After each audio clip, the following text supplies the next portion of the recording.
Welcome to Inquire, the show that aims to bring people together from across a wide range of worldviews and different interests in order to explore ideas and share life. I am your host, Jez Field, and today I'm very excited to have three amazing people with me to talk about some very important topics. I've got Ruth Mokono-Washiro, got that pronunciation right, kind of, your courteous nod there.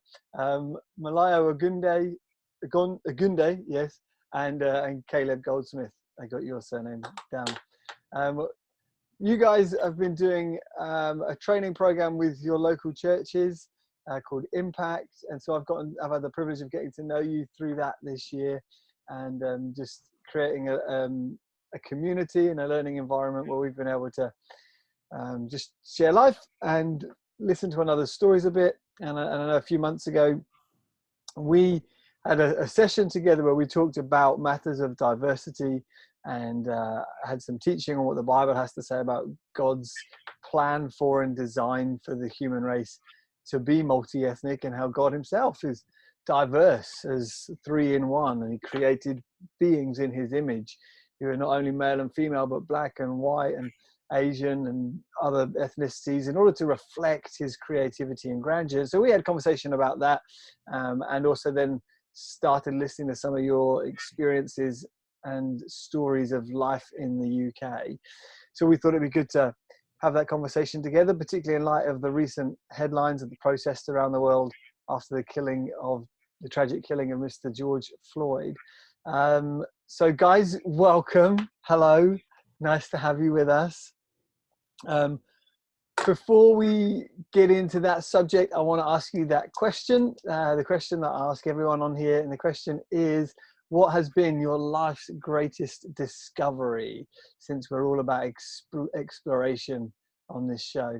Malayo, let's start with you. What has been your life's greatest discovery? I'm tempted to say faith, but I guess that's cheating. So space? Yeah. Space? No, faith. Faith. That's not cheating, if that's your answer. Yeah, it was either that or pancake, so you can have that. I love that. You've gone for the full spectrum of ideas there, from deeply personal and profound to harmless, innocuous, and slightly amusing. Very good. Okay, Ruth. Ruth, what's been your life's great discovery? I think for me personally, knowing that I'm not going to be good at everything, because I'm quite I want to be good at everything mentality, but actually if I go, you know what, Ruth, you're not going to be good at everything, but you're going to have some things that you're going to be good at, so focus on those ones. That for me has kind of made everything a better perspective. So I guess that's great. Very important. Caleb? I think on a similar vein to Ruth, I think the reality that I am not strong enough to do anything really, that I am innately weak and need God's strength. I think that was kind of where I landed when I was thinking about it earlier in this week. That's great. Just for our viewers and listeners, how old are each of you? Malayo? 19. 19, Ruth? I'm 23. 23, and Caleb? 19, sorry, I missed that. Great, so you guys are at the cutting edge, the forefront of these issues that we're talking about, not just because of your racial diversity, but because of your age. I mean, you're the age grouping that apparently has been most adversely affected by the lockdown situation that we're in. Starved of connectivity, as many people in your, well, not starved of connectivity, starved perhaps of meaningful interaction during this time. So it'd be great to hear your experiences. Let's crack open the topic that we're looking at together by asking a question by way of introduction. So over the last few weeks after the tragic killing of George Floyd under the knee of a police officer, there have been protests not only in America but worldwide as well, including several protests around our country and in our capital. Why do you think that George Floyd's death has led to such a global response. What are your reflections on what you've been witnessing and observing over the last few weeks, Ruth? I think social media has obviously been such a big part of that, and I think the timing where everyone's indoors, everyone's probably more on computers than they've ever been. I think that has obviously been quite a big factor of how quickly news has spread and how quickly people have responded. So I think, I think just on like a social media aspect, I think the timing has been a way in which everyone has been able to connect through that quicker than if people had work or if people had school. But I think that's just one factor, but there's so many. But yeah, social media. That's really interesting. Malaya, do you think that what has happened in light of George Floyd's death has been something that has been brewing for a while? Yeah, I definitely say so. I think so many people have suffered from, at least in an American sense, from police injustices, and that really like encapsulated their experience in one, this idea of "I can't breathe," which was a phrase which really resonated with so many people. And I think differences where, you know, people hear these reports and they're like, oh, I don't know about the guy. But when you're watching that video, you can't question anything because you know that deep down, no matter what he did, it wasn't okay and it was murder. And I think that was the difference, having that video coverage, having that unrefutable proof that he was murdered, as opposed to, you know, when sometimes someone types this up but no one's videoed it and you don't really know how to react. Yeah, I mean, a lot of people, black and ethnic minority people, particularly in the States, as you say, but a lot of people living in white majority societies have said for a long time that they experience systemic racial injustices or experience opposition purely because of their skin color. And yet often those claims or statements are just brushed off or said it was subjective, or, you know, people didn't mean that, or you're being oversensitive, or people have just turned a blind eye to it perhaps. And yet here we have something that was irrefutable, as you said, something that was caught on camera that caused a lot of black people to sit up and say, not finally, but at last, irrefutable evidence of a systemic and ongoing problem. How do we take the conversation forward from here? Because I'd love to hear from particularly you, Ruth and Malaya, your experiences as young black people growing up in the UK, and what you might say to perhaps some of our white brothers and sisters and friends who say, we don't actually have a problem with racism in this country. That's an American problem. Here, we're past all of that. What would you say to someone like that, either of you? I guess if I start, I'd say I think part of the problem in terms of why thoughts kind of come like that is because the British education system doesn't really teach you about the role that Britain has played in, I guess, slavery and racism, but not even just that, but kind of like bad things that have gone on across centuries. Like, it's a very like Britain as the hero kind of historical teaching, and you don't really hear anything bad about Britain. And I guess it kind of comes from there. And I'd say, I guess because, you know, people kind of see African Americans and what goes on there, people don't really think about as much how it happens in the UK. I think maybe partly because, you know, a lot of black people are kind of centered around London, and then across the rest of the UK as well, there's much lower percentages of not just black people, but minority ethnicities in general. And I'd say that for a lot of people who aren't living in London or don't grow up in London, they don't quite see that interaction as much as, you know, for me growing up in London would quite a lot. Ruth, talk to us. You've talked to us about a London culture before that you think is slightly ahead of the rest of the country. But what's been your experience, or would you agree with Malaya? Would you add something to that? Oh, I definitely agree with the fact that London is so multicultural that it sometimes stands apart from the rest of the UK, like that aren't kind of majorly multicultural either. But I really do feel that it's mainly like kind of British culture is very if there's a problem, that's life. I feel like that's very much London, like c'est la vie, that's life, live on.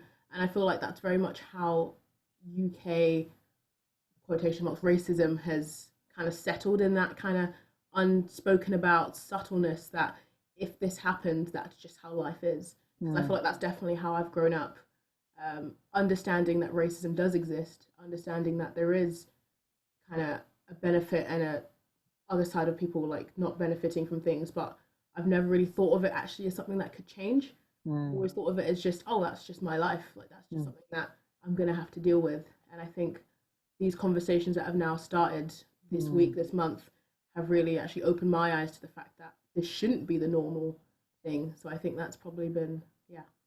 Wow.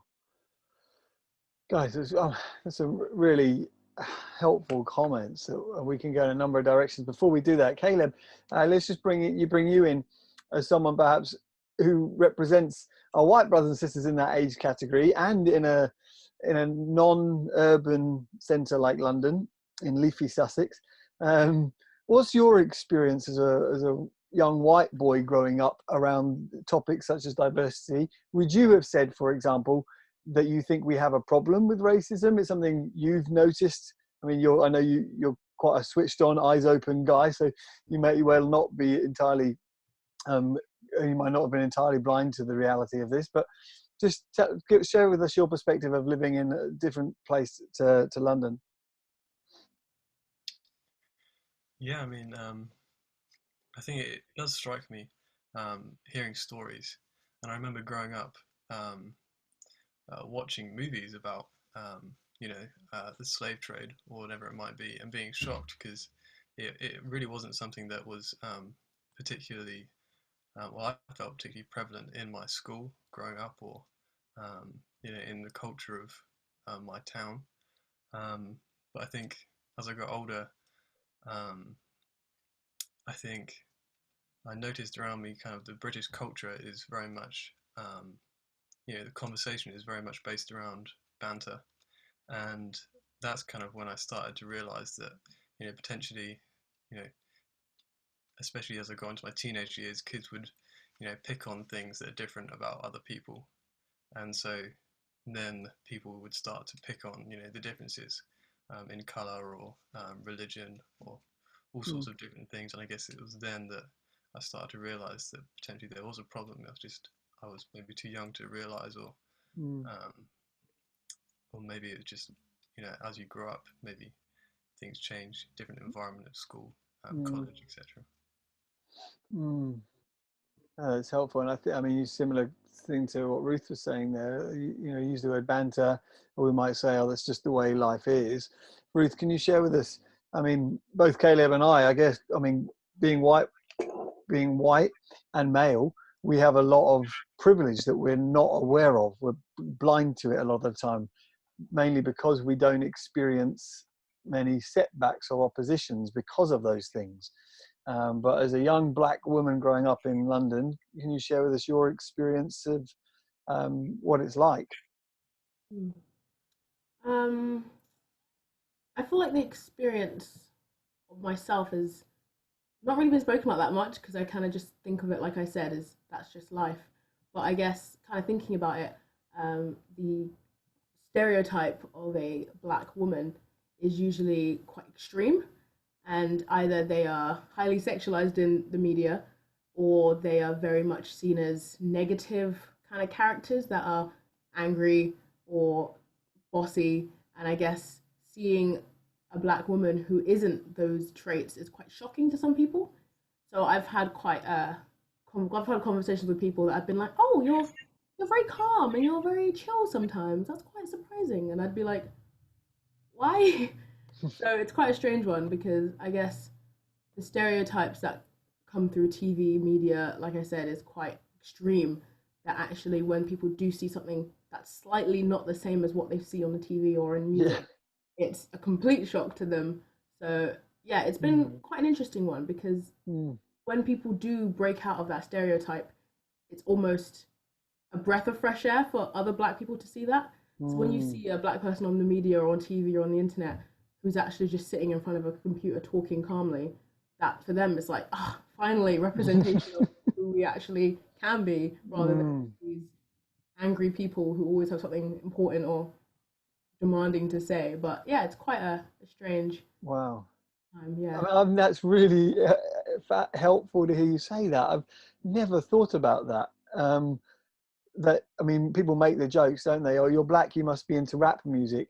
But it is the case that we don't have stereotypes that cover the full range of human experience for people who are of black and ethnic minority backgrounds.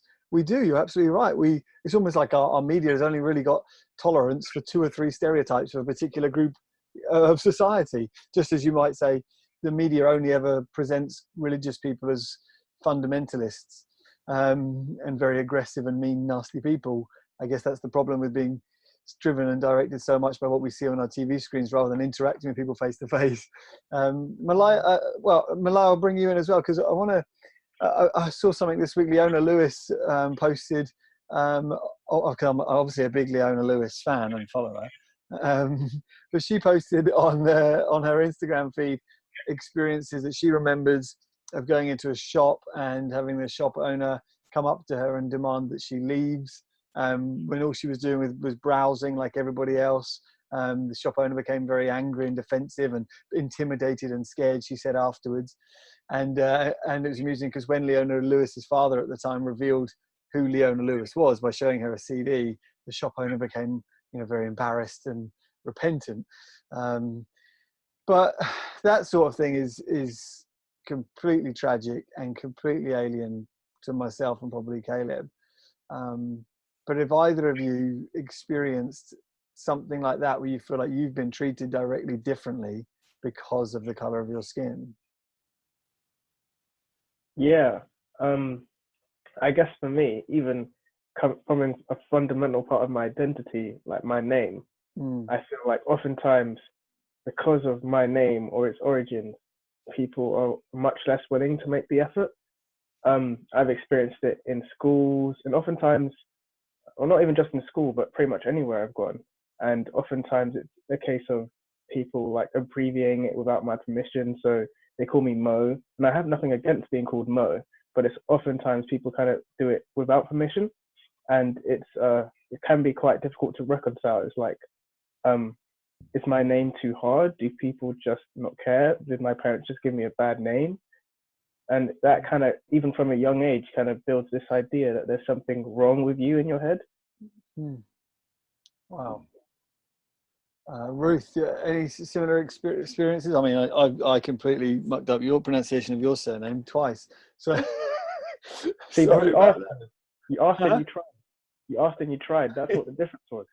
Yeah, thank you, Malaya. You're very charitable. But would you, Ruth, relate to what Malaya said, or even Leona Lewis's experience that she shared? I think so. But I think more for me in the company of friends, which I feel like sometimes is worse because it's the people that you trust, and I guess like just kind of assumptions that people say, oh, Ruth, of course you like this. And I'm like, no, I actually don't really listen to reggae music. Don't really listen to rap.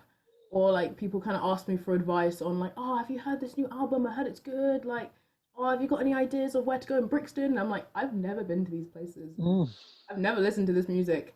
And, or like for me, I think the one that just reminded me right now that kind of hit a little bit of trigger is kind of the, oh, you act white. And that one I've gotten said to me quite a lot. And I guess because people expect black people to have a specific way of talking, a culture that isn't British culture, and when they see someone who is black but also British, it's like, oh, so you must be kind of a white person on the inside, I guess. And it's like, no.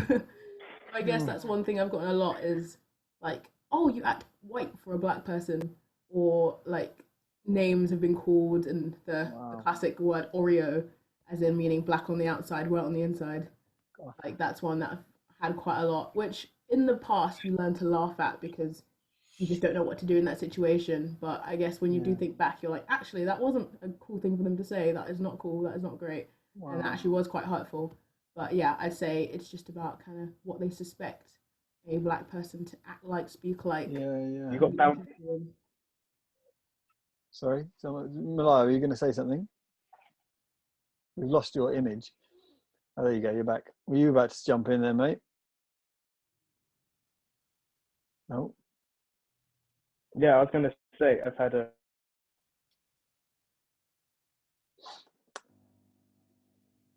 Is he there? I can't see him. No. When we had impact training last month, of course, we had him being very quiet. We could barely hear him. Now we can hear him now. We just can't see him. Maybe he's got internet problems. Ruth, it seems to be my observation from talking to people that experience that you described of having to laugh off or shrug off comments on quite a regular basis that people do as, you know, just mucking around, seems to be something that people of your skin color have to put up with a lot. Would you say that? Oh, yeah, I'd say so. That's not right. Mm. That, I mean, yeah, that's why we're talking about it. It's not right, as though your skin pigmentation affects the type of music that you listen to, or the type of, you know, thoughts you might have, or the skills that you, I don't know. It's fascinating. There's obviously a lot to this. Malo, you're back. Welcome back. When Ruth made a comment about someone saying to her, "You must be white on the inside" or something, you reacted, and I smiled because I thought, "Oh, Malo was going to jump in here." What was it that really sparked you, or came to your mind when she said that? Yeah. So I guess for me, that's probably been one of my biggest pet peeves of my life. This idea of being too white to be black, but then too black to be white.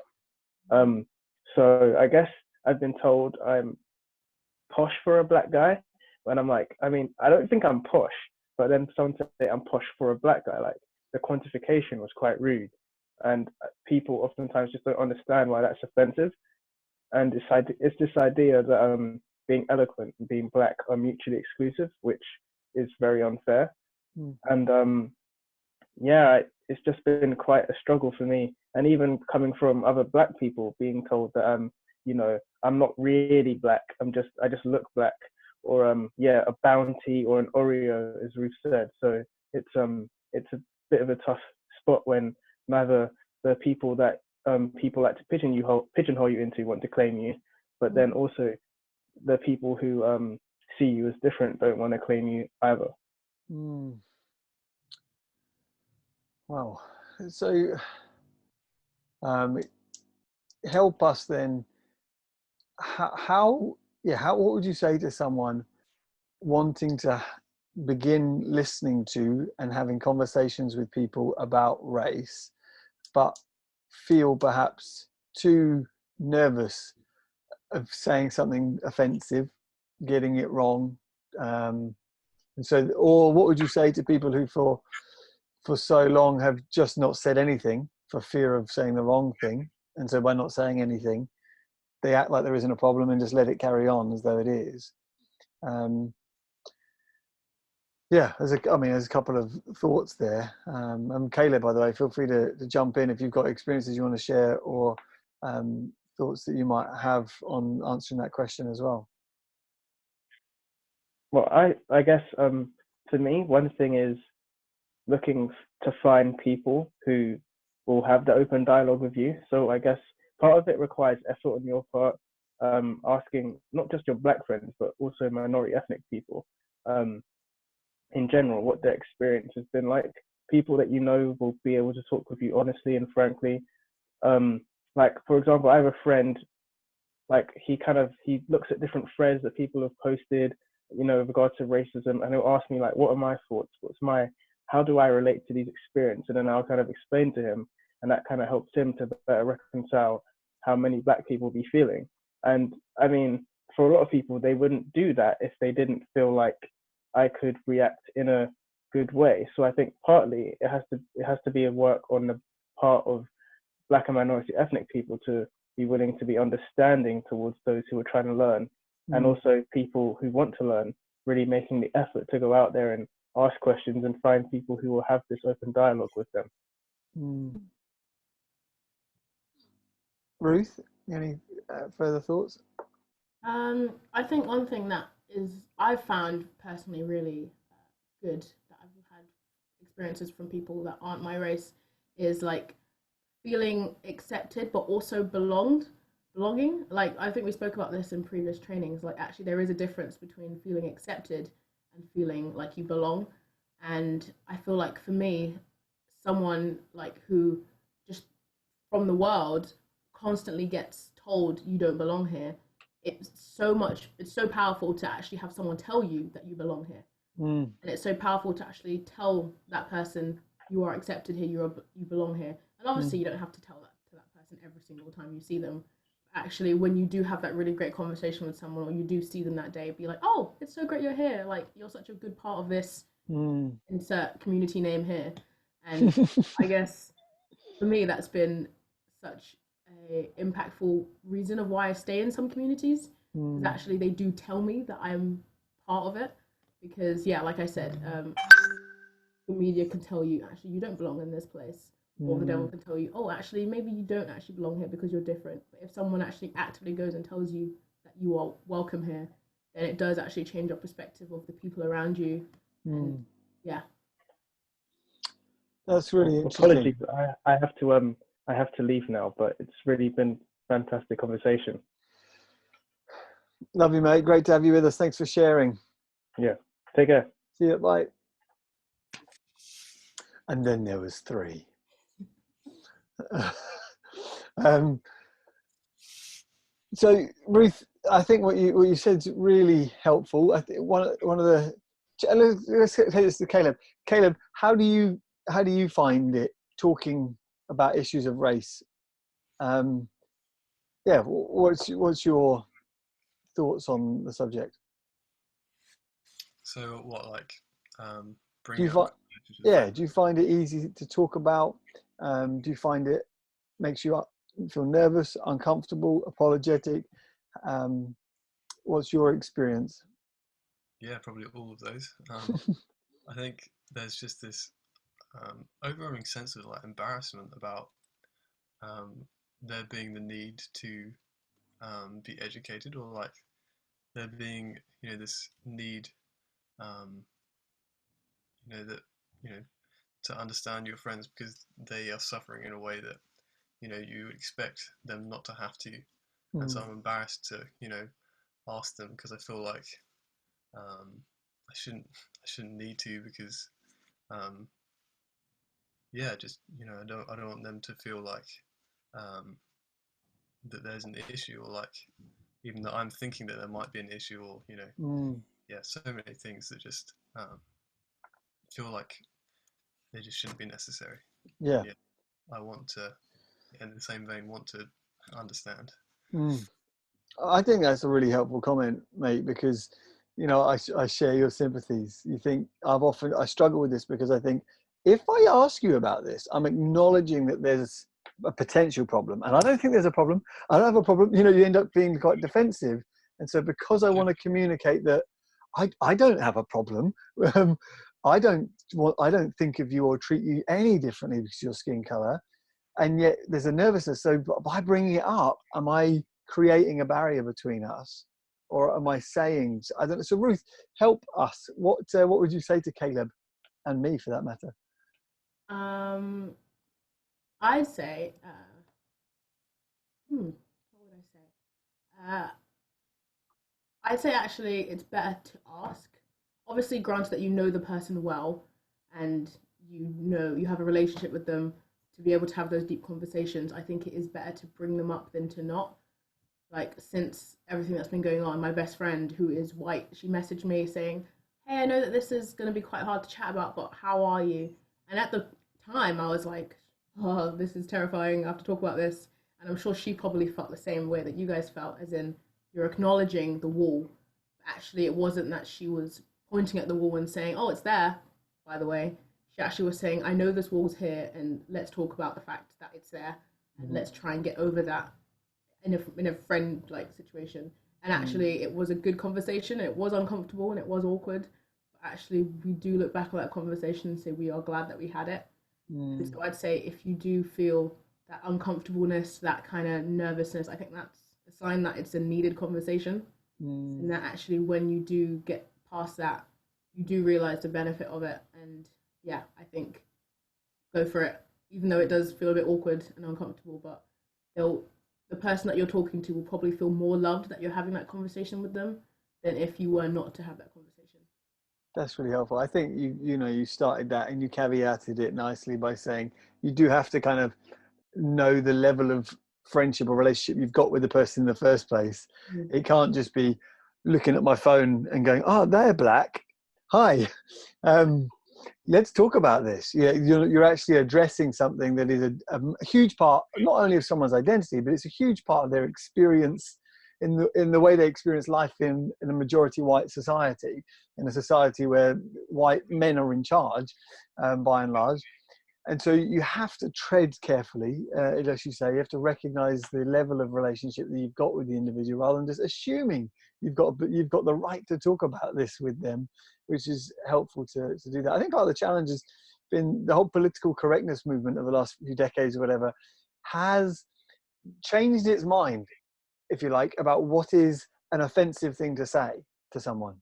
And so a lot of people in Caleb and my position find ourselves going, "Oh, we can't use that word. So do we use that word?"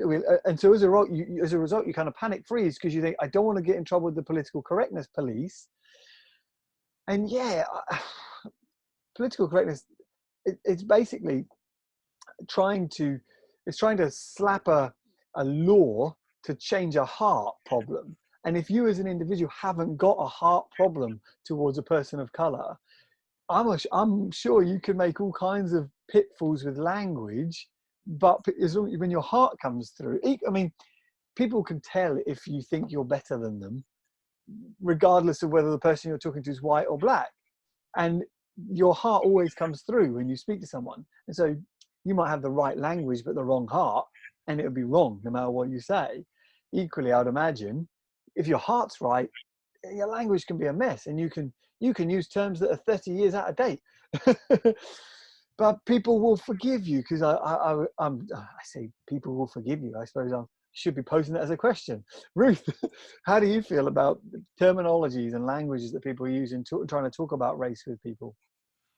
I think what you said was pretty nail on the head, as in it is very much about the heart. Like, I've had people be like, I'm not going to think of a sentence, I can't think of one, but someone would say something and you tell that there's no heart behind it. And like, oh, I've got a situation. So my friend messaged me a paragraph that he was going to post on Instagram, and he is white, and he said, "Is this okay? I want to post this on Instagram to kind of show where I'm at with this. What do you think?" So I had to read through it, and it was quite speechy, and it didn't really have much heart to it. And I said, I'll be honest, if I read this, I probably wouldn't care nor find it important of what you said. It felt kind of just like he'd been given an essay topic. And I said, you need to put your heart into this, or it's not going to reach people's hearts. And he was like, I understand. And he very much put his heart into what he was trying to say about the George Floyd situations and all that stuff. And he very much was like, I understand now. And so I think it is true that about, if your heart is there, what you do say will carry, whether it's right or not. And obviously you'll get someone correcting you, being like, actually, it's, but I guess that we're human, we make mistakes, but it's about being like, yeah, it's about the heart, I'd say. Oh, fantastic. That's really helpful. Caleb, any thoughts or things in your mind at the moment that you want to share about anything that we've been talking about? I think just kind of how I think. I always, I want to know, where's the root of this issue? Like, where does the problem really lie? Does it lie in the media, or just in people's hearts or attitudes? And so, yeah, I was wondering, Ruth, if you have any thoughts on what the root, or what you think maybe some of the root problems are that have kind of manifested in this being an issue. That is a good question. I think in the UK, I feel like one problem is probably the approach toward diversity. And actually, I feel like a lot of people think that being diverse is good, but being diverse can't mix. And actually, if you are like this and if someone else is like this, it's impossible for them to get along, or it's impossible for them to coexist in like the same friendship. And I guess that's one thing that I think is probably the problem of the mindset towards people that are different towards you. Like if somebody says, I like the color blue, someone will argue saying, oh, but I like the color green, which is better, which doesn't mean that they have to fight against the colors. It means this person likes this color and this person likes this color. And I guess that's one thing that I found that's been quite a problem, that people think that differences mean clashing, which sometimes it can, but I feel like in the sense of race, actually, differences just means differences. And I think people don't understand that they can work together. That's really helpful. And I think it does. So much of this comes down to, I mean, your experience of life, your experiences with difference or not, or lack of experience with difference. You know, you mentioned London having a distinct culture because of its diversity. Our white suburbs have a culture as well because of their lack of diversity. Growing up in a small town, there was probably one or two persons of color in that town. And so it just wasn't something that I knew what to do. Someone with a different skin color to me, I didn't have positive or negative feelings towards them. I just didn't know even how to bring that up as a conversation, or whether or not that was something to talk about. And actually, what's happened with George Floyd's death is, at the very least, people are now talking about it and saying people have very different experiences based on something as neutral as their skin color. We need to help create a world in which that isn't the case. And I think it's how we get there that is then the challenge, particularly for the atheist, because I think you have to go, well, what's your motivating philosophy that's going to change someone's heart? And just trying to insist difference is good, difference is good. Let's all hold hands and say difference is good. Well, history hasn't shown that. I mean, the entire human history has been a battle between differences. And for me, that's where we come back to. We have a God who is both united and also diverse. It's Father, Son, Spirit. And so therefore, he's created people in his image. So we reflect God. Even in this Zoom call here, we reflect God's image. The fact that there's only 3 of us left is prophetic. We are the Trinity. Ruth, who would you like to be, Father, Son, or Spirit? I'll be Spirit. Caleb, Father or Son? Son, I guess. Great. Okay, I'll be the Father. I suppose I got the beard. That's a strange place to leave things right there. Guys, this was always going to be a really important and helpful conversation, and it really is the first, hopefully, of many opportunities to just talk about this some more. Ruth, thank you so much for being so honest and courageous with us in sharing your experiences. We love you. We see you. We want to just support and encourage, and I don't know, do whatever we can to speak up to create a better world and a better communities. And hopefully by creating environments where we can talk about that, we do the little we can in the little ponds and pools that we get to fish in and have influence in. So thank you for being part of the conversation. Caleb, you too, mate. Great to have you in the conversations. And for everyone watching, subscribe to this channel by hitting the button. I can't believe I'm one of those people now. Subscribe to this channel by hitting the button down here, and keep in touch with more conversations as we explore ideas and share life. That's all for today. Thanks, everybody. Bye. Thanks.